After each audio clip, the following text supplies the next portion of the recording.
നമുക്കിന്നേ ലണ്ടനിൽ നിന്നൊരു day trip പോയാലോ? ഇനിയിപ്പോൾ എന്തായാലും കുറച്ച് നാളും കൂടെ സമ്മർ ഉണ്ടാവുള്ളൂ. അപ്പോൾ പോകാൻ പറ്റുന്ന സ്ഥലമൊക്കെ നമുക്ക് പോയി കണ്ടിട്ട് വരാം അല്ലേ? അപ്പോൾ നമ്മളിന്ന് പോകുന്നത് പെയിൻഷില്ല എന്ന് പറയുന്ന പാർക്കിലേക്കാട്ടോ. നമ്മൾ ചുമ്മാ പാർക്കിൽ നടക്കാൻ പോകല്ല, ആ പാർക്കിന് നടുക്ക് ഒരു അട്രാക്റ്റീവ് പോയിൻ്റ് ഉണ്ട്. അപ്പോൾ നമ്മൾ അങ്ങോട്ടേക്കാട്ടോ പോകുന്നത്. ഇവിടെ നമുക്ക് കാർ പാർക്ക് ഫ്രീ ആട്ടോ, പക്ഷേ ഇതിനൊരു എൻട്രി ഫീസ് ഉണ്ട്. ഏകദേശം ഒരാൾക്കൊരു 15 പൗണ്ട് വെച്ചിട്ടാണ് എൻട്രി ഫീസ് ആവുന്നത്. നമ്മൾ അവിടെ ആദ്യം ചെന്ന് കഴിയുമ്പോൾ തന്നെ നമുക്ക് നമ്മൾ ടിക്കറ്റ് എടുക്കുന്നതിന് മുന്നേ തന്നെ അവർക്കൊരു വെജിറ്റബിൾ ഗാർഡൻ ഉണ്ട് കേട്ടോ. ഇവിടുത്തെ ആവശ്യത്തിന് വേണ്ടിയിട്ടുള്ള പച്ചക്കറികളൊക്കെ ഈ ഗാർഡനിൽ നിന്ന് എടുക്കുന്നതെന്ന് കേട്ടോ അവിടെ എഴുതി വെച്ചേക്കുന്നത്. ആ കാര്യത്തിൽ എനിക്ക് ഉറപ്പില്ല, പക്ഷെ എന്നാലും അതിനകത്ത് ഒരുപാട് വെജിറ്റബിൾസ് ഉണ്ടായിരുന്നു കേട്ടോ. ഒരുപാട് ടൈപ്പ് ടൊമാറ്റോസും പിന്നെ ക്യാപ്സിക്കവും പിന്നെ സൺഫ്ലവറും അങ്ങനെ പറഞ്ഞ് കുറേ വെറൈറ്റി സാധനങ്ങളൊക്കെ അതിനകത്തുണ്ടായിരുന്നേ. അവിടെ നിന്ന് നമുക്ക് ഒന്നെങ്കിൽ വേണേൽ ടിക്കറ്റ് ഓൺലൈൻ എടുക്കാം, അല്ലെങ്കിൽ നമുക്ക് അവിടെ നിന്ന് ഡയറക്റ്റ് എടുക്കാം കേട്ടോ. അത് കഴിഞ്ഞ് നമ്മളിങ്ങനെ ഒരു ഫോറസ്റ്റ് വോക്കോ അല്ല അകത്തേക്ക് ഇങ്ങനെ നടക്കുകയാണ്. അപ്പം നടക്കുമ്പോൾ ഇങ്ങനെയും ഈ മുന്തിരി ചെടികളൊക്കെ ഒരുപാടുണ്ട്. അങ്ങനെ ഒരു ചെറിയൊരു ഏരിയയിൽ നിറച്ച് നട്ടു വെച്ചിട്ടുണ്ട് കേട്ടോ.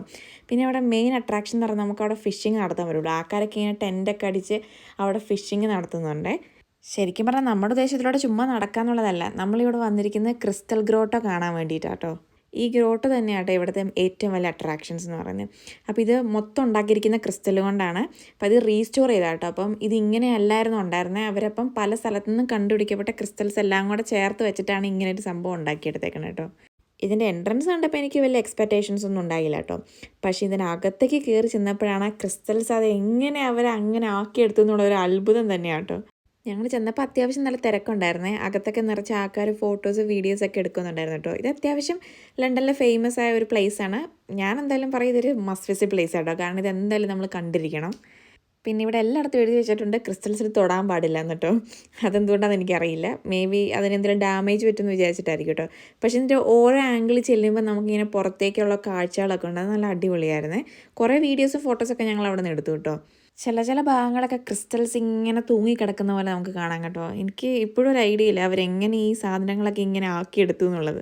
അങ്ങനെ ഒരുപാട് ഏരിയ ഒന്നും നമുക്ക് കാണാനില്ല, പക്ഷേ ഉള്ള ഏരിയാസ് ഒരു 5 to 10 minutes നമുക്ക് അവിടെ നിന്ന് ആ സാധനങ്ങളൊക്കെ കാണാനുള്ള ഏരിയാസ് എന്തായാലും അവർ നല്ല അടിപൊളിയാക്കി എടുത്തിട്ടുണ്ട്. പിന്നെ ഈ ഗ്രോട്ടോടെ എല്ലാ ഭാഗത്തും നല്ല സൺലൈറ്റ് ഉണ്ടായിരുന്നില്ല കേട്ടോ. ചില ഏരിയയൊക്കെ നല്ല ഡാർക്കാണ്. അപ്പോൾ അതിനകത്ത് അവർ ആർട്ടിഫിഷ്യലായിട്ട് ലൈറ്റൊക്കെ വെച്ചിട്ടുണ്ട്. അപ്പം ചില സ്ഥലങ്ങളിൽ നല്ല നാച്ചുറൽ ലൈറ്റ്സും ഉണ്ടായിരുന്നു കേട്ടോ. ഈ പാർക്കിലൊരു മെയിൻ അട്രാക്ഷൻ ഇതാണെങ്കിലും ഇവിടെയും വേറെ കുറേ അട്രാക്ഷൻസ് ഒക്കെ ഉണ്ട് കേട്ടോ. ബാക്കിയുള്ള എല്ലാ അട്രാക്ഷൻസിലും ഞങ്ങൾ ജസ്റ്റ് ഒന്ന് പോയായിരുന്നു, പക്ഷേ അതെനിക്കൊന്നും അത്ര വലിയ എക്സൈറ്റിംഗ് ആയിട്ട് തോന്നിയില്ല. അതുകൊണ്ടാണ് ഞാൻ വീഡിയോസിൽ കൂടുതൽ ഡീറ്റെയിൽ ആയിട്ടൊന്നും ഉൾപ്പെടുത്താത്തത്. അപ്പോൾ നമ്മൾ ഓവറോൾ നോക്കുവാണെങ്കിൽ it is worth to visit once എന്നേ ഞാൻ പറയുള്ളൂ. പക്ഷേ എന്തായാലും നിർബന്ധമായിട്ട് നിങ്ങൾ പോകുവാണെങ്കിൽ ആ ക്രിസ്റ്റൽ ഗ്രോട്ടോ എന്തായാലും കാണണം കേട്ടോ. അപ്പോൾ ശരി ഗൈസ്, ബൈ.